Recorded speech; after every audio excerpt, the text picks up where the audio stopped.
नमस्कार मित्रों, मैं शिव शंकर द्विवेदी।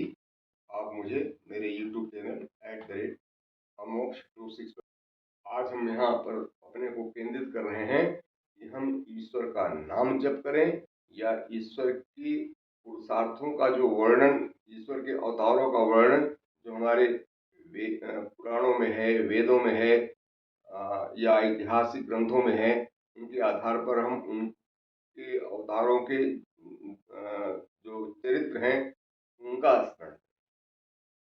अब यहाँ पर मैं तुलसीदास जी को कोट करना चाहूँगा। तुलसीदास जी ने लिखा है कि कलयुग में केवल नाम अधारा, सुमिर सुमिर नर उतर ही पारा। यानी कलयुग में ईश्वर की आराधना का जो सबसे अच्छा विधान हो सकता है वह है ईश्वर का नाम जप। नाम जप पहले यज्ञादि हुआ करते थे, ईश्वर का आह्वान, देवताओं का आह्वान, विभिन्न देवताओं का आह्वान किया जाता था, उनकी स्तुतियां संस्कृत में गाई जाती थीं। यज्ञ विधान, कड़े यज्ञ विधान हुआ करते थे जो उन ईश्वर को या परमात्मा को या परम तत्व इष्ट देव को प्रसन्न करने के लिए, उन्हें आह्वान करने के लिए उनके लिए जो औपचारिक उनके आराधना में औपचारिकताएं बरती जाती थी, वो सब बड़े कड़े नियमों के अंतर्गत होती, वह सब कलयुग में संभव नहीं। ऐसे में तुलसीदास जी ने जो सरलतम उपाय बताया है ईश्वर भक्तों के लिए या इष्ट भक्तों के लिए, वो यह है कि वो जिस किसी को भी अपना इष्ट देवता समझते हो, उसके नाम का स्मरण, उसके नाम का उच्चारण करें, उसके नाम का जाप करें, जाप करें। अब इसी भावना से मैंने देखा है आज के युग में, जो वर्तमान में जो लोग हैं, वो उपदेश देते हैं जगह जगह कि कुछ न करो, केवल ईश्वर का नाम जपो, नाम जपो, राम राम करते चलो। राम तुम्हारे इष्ट हैं तो राम राम राम राम कहो, नारायण तुम्हारे इष्ट हैं तो नारायण नारायण कहो, देवी तुम्हारी इष्ट है तो या देवी सर्वभूतों से या जो भी है उसका जाप करो, जाप करो। उनके स्मरण का कहीं कोई विधान आज के युग में नहीं है। और जो हमारे इर्द गिर्द जो वातावरण बना हुआ है उसमें केवल और केवल नाम जप का ही वातावरण बना हुआ है। कुछ लोग तो इतने अभिभूत हो गए हैं इस पद्धति से, वह 24 घंटे हाथ में माला लिए रहते हैं, क्या करते हैं, राम राम जप रहे हैं या अपने इष्ट देव का नाम नमः शिवाय जप रहे हैं या क्लिंग चामुंडाय विजय, जो भी उन्होंने अपना मंत्र सेट कर रखा हो उसका केवल जाप। ये होता है नाम जप करना, उनका नाम लिखना, उनके विषय में उनके नामों को ही स्मरण करते रहना, उनके विषय में सोचना नहीं, केवल उनका नाम जपना ही वे सबसे बड़ी साधना समझते हैं। अभी तमाम किसी का नाम लेना ठीक नहीं है, कोई राधा राधा चिल्ला रहा है, कोई सीताराम सीताराम चिल्ला रहा है, जिसकी जैसी श्रद्धा है, जिसका जो इष्ट है, कोई जय बजरंगबली चिल्लाता है, नाम जपता है, नाम जपता है, श्रद्धा से करें नाम जपता है। मैं भी कभी कभी नारायण का नाम जपता हूँ। मैं तो प्रतिदिन एक माला जाप नारायण का करता हूँ, क्योंकि हमारे आध्यात्मिक गुरु जी रहे हैं, उन्होंने मुझे यही निर्देश दिया था कि स्नान करने के उपरांत, आराधना करने के पहले, भगवत या आराधना करने के बाद, भगवत पूजा करने के बाद आप एक माला प्रतिदिन नारायण का महामंत्र जप लिया कीजिए। तो मैं जपता हूँ, उनका आदेश है। अब यहाँ मैं अच्छा, और नाम जप की महिमा में भी बड़े बड़े आख्यान उपस्थित कर दिए गए हैं। जैसे सबसे पहले जब मैं बचपन में था तो कहानियां सुनाई जाती थी। बालक ध्रुव, जब उनकी बीमाता यानी उनकी सौतेली माँ ने उन्हें परेशान करना शुरू किया, उनकी माँ को, तो इस संकट से उबरने का रास्ता खोजने के लिए निकले। कहते हैं कि नारद जी रास्ते मिल गए, उन्होंने पूछा समस्या, तो बालक ध्रुव ने अपनी समस्या बताई नारद जी से। तो नारद जी ने उपाय बताया कि तुम ओम नमो भगवते वासुदेवाय का जाप करो, मंत्र का जाप करो। ये द्वादश अक्षर मंत्र कहा जाता है, ओम नमो भगवते वासुदेवाय, ओम नमो भगवते वासुदेवाय। तो बालक ध्रुव ने उस समय ओम नमो भगवते वासुदेवाय का जाप किया, और कहानी है, कथा है, भगवान उनके सामने प्रकट हुए और उनसे पूछा होगा तुम्हारी समस्या क्या है। उन्होंने जो भी समस्या बताई होगी अपनी, तो उनकी समस्याओं का भगवान ने समुचित समाधान दिया और ऐसा उनके पिताजी के दिमाग में बात भर दी, वो बालक ध्रुव से प्यार करने लगे। इसी तरह से एक घटना आती है वाल्मीकि जी के संदर्भ में। बताया जाता है, मैं हालांकि इसमें कहानी में विश्वास मेरा नहीं है, क्योंकि मैं व्यक्तिगत रूप से जानता हूँ कि महर्षि वाल्मीकि संस्कृत के उद्भट विद्वान थे। वह कालदर्शी मैं नहीं कर सकता हूँ, मगर उन्हें अतीत का और वर्तमान का और एक भावी भारत की परिकल्पना का अच्छा अनुभव रहा। महर्षि वाल्मीकि की जो रचना रामायण है, उससे उनकी मेधा का पता चलता है। कितने मेधावी थे, कितने दूरदर्शी थे, कितने बड़े लोकहित चिंतक थे। कहते हैं कि वो प्रारंभ में डाकू थे, रत्नाकर उनका नाम था बचपन में, और नारद जी से उनकी मुलाकात हुई। नारद ने कहा तुम राम राम जपो, और वाल्मीकि जी मरा मरा कहने। कहानी है नाम जप वाले, ऐसी ढेर सारी कहानियां आपके सामने रखते हैं। वाल्मीकि जी मरा मरा मरा मरा कहते हुए सिद्ध हो गए, और हम हैं कि करोड़ करोड़ बार राम राम लिखते हैं, कहीं कुछ पल्ले नहीं पड़ता है। तो बहरहाल, तो अब वाल्मीकि जी सिद्ध हो गए। मैं वाल्मीकि जी पे केंद्रित हूँ। महर्षि वाल्मीकि जी, जैसे हम कहानी की किंवदंती को सत्य मान लें, तो मरा मरा कहने से उन्हें राम की कृपा प्राप्त हुई, और जब राम की कृपा प्राप्त हुई तो महर्षि वाल्मीकि जी ने क्या किया? महर्षि वाल्मीकि जी ने राम के चरित्र का बखान किया, राम के उन उदात्त गुणों को एक काव्यात्मक रूप प्रदान किया। धीरोदात्त नायक रूप में भगवान श्री राम को उन्होंने चित्रित किया, ताकि लोग श्री राम के चरित्र का पूरी तरह से अनुसरण करें और वे अपने जीवन में राम को यथार्थ रूप में देखने का प्रयास करें। कल्पनाओं का राम नहीं थे वाल्मीकि जी के राम। वाल्मीकि जी के राम संकट से जूझते हुए एक धीरोदात्त नायक थे। विमाताओं से उन्हें तालमेल बैठाना था। राज्य प्राप्ति के आदेश के ठीक चंद घंटों के भीतर उन्हें वनवास का आदेश हुआ, और उस आदेश को सुनने के उपरांत धैर्य चित्त से उसके अनुपालन की दिशा और दशा तय सुनिश्चित करने के लिए वो निमग्न होने वाले राम थे। जंगल जंगल भटकते हुए श्री राम ने लोक कल्याण हेतु उन समस्त आसुरी शक्तियों का विनाश किया जो लोक मंगल में बाधाएं उत्पन्न कर रहे थे। तो ऐसे श्री राम के चरित्र को चित्रित करने वाले महर्षि वाल्मीकि जी को माना कि नाम जब से सिद्धि मिली थी, तो उस सिद्धि को उन्होंने उनके चरित्र गान में देखने का प्रयास किया। उन्हें लगा कि यदि इस प्रकार का व्यक्तित्व उभरा हुआ है, इस प्रकार का कवित्व उनके मन मस्तिष्क में आया हुआ है, कवित्व की शक्ति उन्हें प्राप्त हुई है मरा मरा जपने से ही, तो उस शक्ति को उन्होंने लोकहित में प्रयुक्त किया और एक भव्य व्यक्तित्व का निर्माण किया। एक भव्य व्यक्तित्व को उन्होंने, जो ऐतिहासिक रूप से केवल जनश्रुति के विषय रह गए थे, उस जनश्रुति के विषय श्री राम के चरित्र को उन्होंने इस ढंग से चित्रित किया। वह महानायक आज की परिस्थितियों में भी प्रासंगिक हैं, उतने ही प्रासंगिक हैं जितना कि उन्होंने स्वयं का जीवन अपने समय में व्यतीत किया होगा।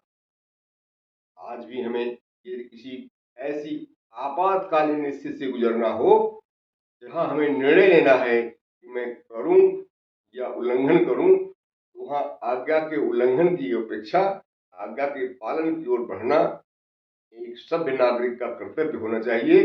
उस कर्तव्य को यथार्थ रूप में श्री राम ने जी करके सबके सामने आदर्श उपस्थित किया है कि व्यक्ति को सदैव अपने परिवार के हित के लिए, अपने समाज के हित के लिए, अपने देश के हित के लिए व्यक्तिगत हित का त्याग।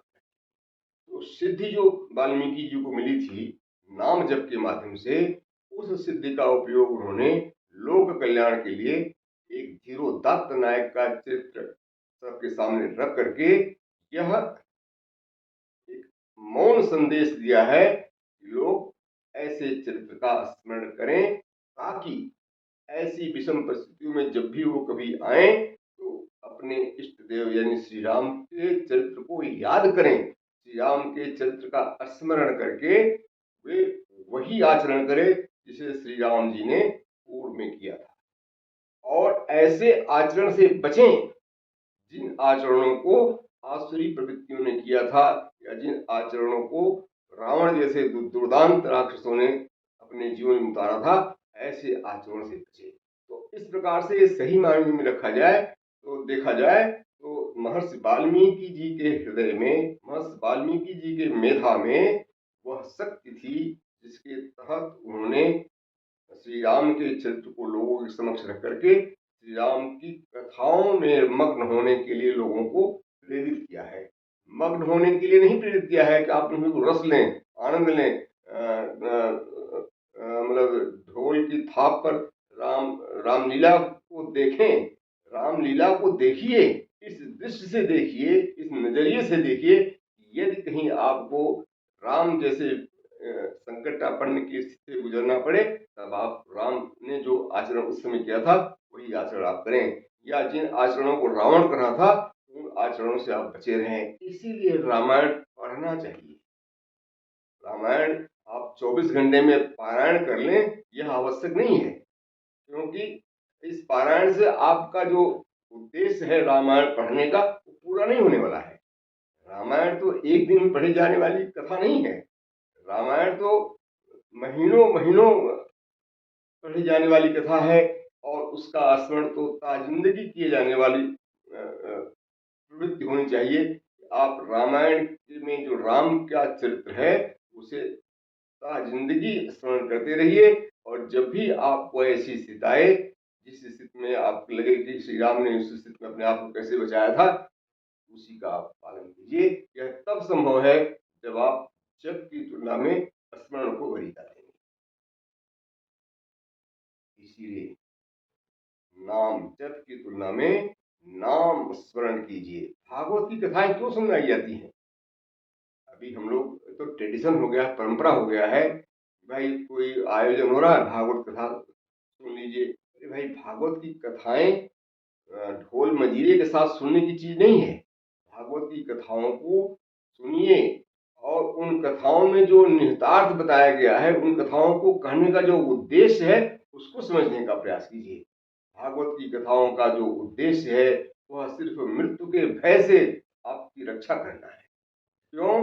भागवत की कथाओं में सिर्फ और सिर्फ यही बताया गया है कि इस संसार में जो पैदा हुआ है वह मरता है, ऐसा कोई नहीं है जो इस संसार में अमर हो जाए।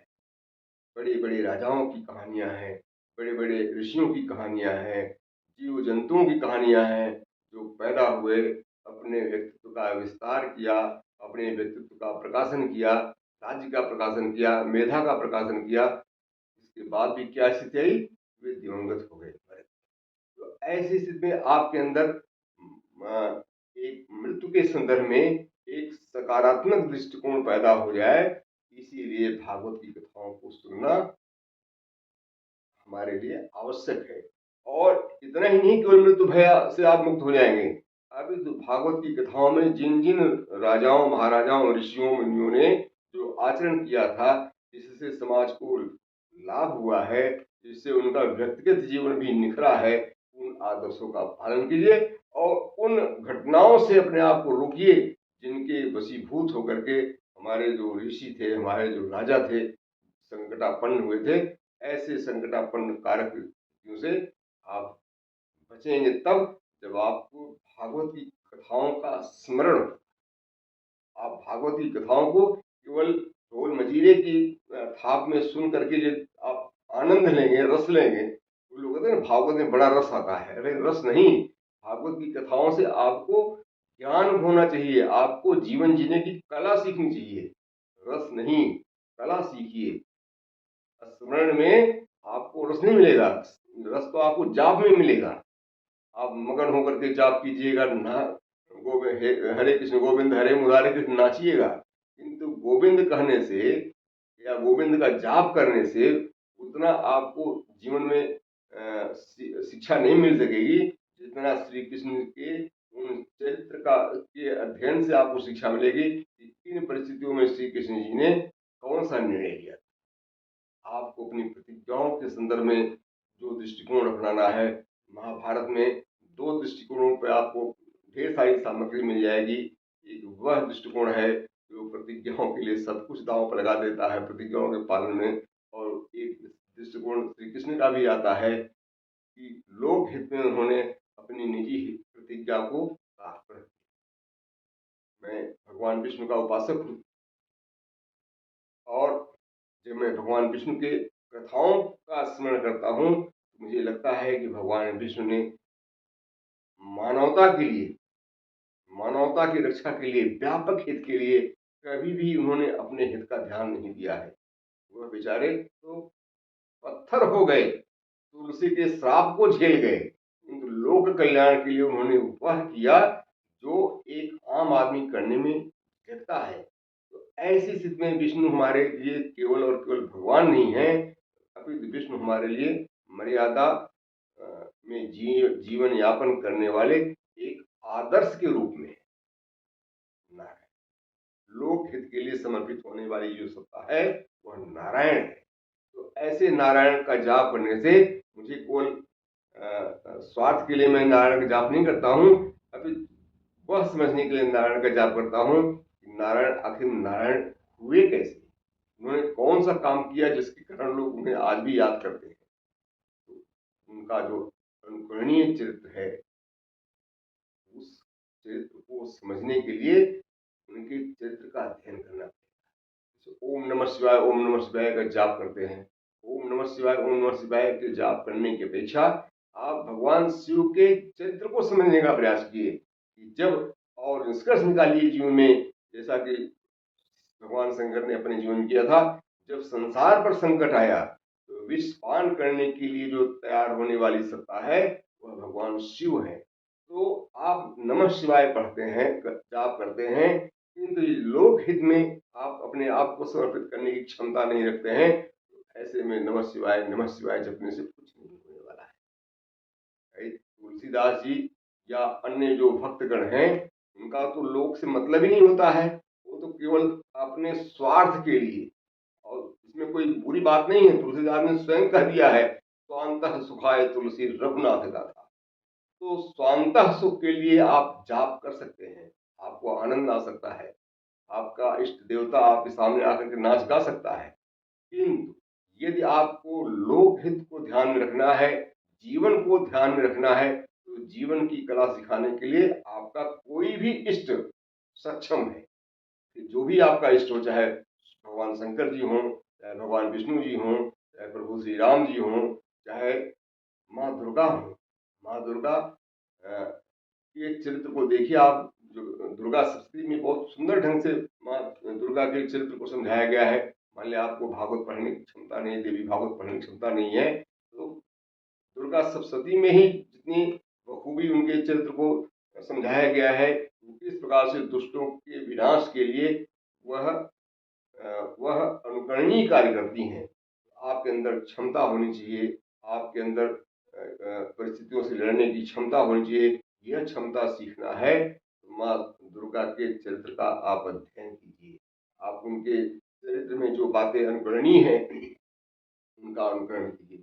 तो कहने का आशय है नाम जब तो आपको आनंद दे सकता है, रस दे सकता है, किंतु स्मरण आपको जीवन जीने की विधि सिखा सकता है।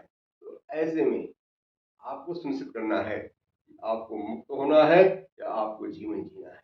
मुक्त होना है तो जाप कीजिए, बहुत से लोगों ने बताया है, तुलसीदास जी ने कहा है कि नाम जब से कलयुग में लोग भवसागर प्राप्त पार होते हैं। भवसागर पार होने की यदि आपके अंदर अभिलाषा है, मुक्त होने की आपके अंदर अभिलाषा है, ये सब अभिलाषाएं हैं, ये अपेक्षा नहीं है। अपेक्षा तो जीवन की है, जीवन जीने की अपेक्षा आपसे की जाती है। और जब आप अपेक्षाओं में खरा उतरने का प्रयास करना चाहते हैं, आप अपने इष्ट के नाम को जपें, या न जपे वो इतना मायने नहीं रखता है, जितना कि आपके इष्ट देव ने अपने जीवन में क्या किया था, वह स्मरण करना आपके लिए आवश्यक है। उसका स्मरण कीजिए और आवश्यकता पड़ने पर उसका अनुसरण भी कीजिए। अनुसरण तभी कर पाएंगे जब आप उनके चरित्र का स्मरण करते रहेंगे, स्मरण किए रहेंगे। इसलिए नाम जप की तुलना में नाम स्मरण बहुत महत्वपूर्ण है।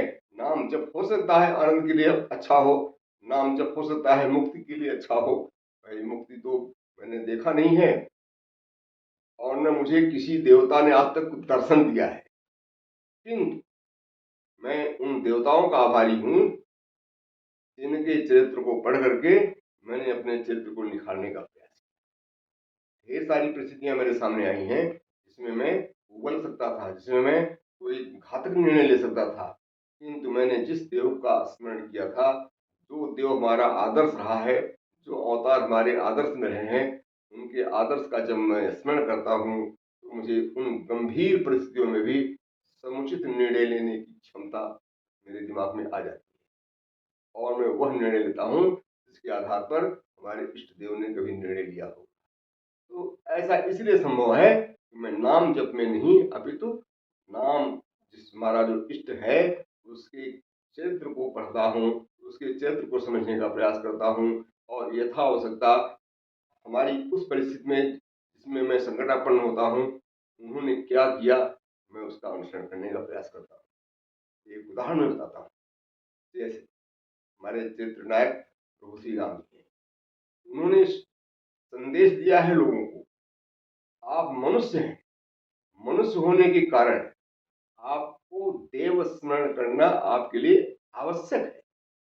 जब रावण जैसे दुर्दांत व्यक्ति से उनका सामना पड़ा था तो उन्हें आदित्य की पूजा करनी पड़ी, आदित्य हृदय स्त्रोत का जाप करना पड़ा उन्हें पुल के उद्घाटन के समय प्रभु भगवान शंकर का स्मरण करना पड़ा। तो हम मनुष्य हैं, ऐसे में श्री राम जी ने समझाने का प्रयास किया है, तुम मनुष्य हो तो तुम्हें देवताओं के स्मरण की अपेक्षा की आवश्यकता है, देवताओं से सहयोग की याचना करना तुम्हारा नैतिक कर्तव्य है, धार्मिक कर्तव्य है, तुमसे अपेक्षा है। हम मनुष्य हैं, इसलिए हमसे जीवन जीने के लिए, जीवन को बेहतर बनाने के लिए हमसे अपेक्षा है कि हम समय समय पर देव उपासना करते रहें। किंतु उन देवताओं से हम मुक्ति की जो कामना करते हैं, उन देवताओं से यदि हम किसी प्राप्त होने वाली वस्तु की कामना करते हैं, तो इसका मतलब हम उनसे अभिलाषाओं को उनके सामने व्यक्त करते हैं। और श्री कृष्ण जी ने ऐसी अभिलाषा परक पूजाओं का विरोध किया। श्री कृष्ण जी ने कहा है यदि आप शरणागत होना चाहते हैं तो सारी अभिलाषाओं को छोड़ दीजिए। फिर क्या दर्शन की अभिलाषा, फिर क्या भगवान के धाम में जाने की अभिलाषा, फिर क्या मुक्ति की अभिलाषा। आप निरभिलाष होकर के परमात्मा का स्मरण करें तो आपको परमात्मा मुक्ति दे देंगे। किंतु हम मनुष्य हैं, इसलिए हम निरभिलाष तो हो ही नहीं सकते हैं। अतः हम जो कुछ भी आराधना करेंगे वह निश्चित रूप से साभिलाष आराधना होगी। जब साभिलाष आराधना होनी है तो क्यों हम जीवन को बेहतर बनाने के लिए सुखमय जीवन की उनसे प्रार्थना करें, सुखमय जीवन, यशोमय जीवन, आनंदमय जीवन की उनसे याचना करें, क्योंकि हम मनुष्य।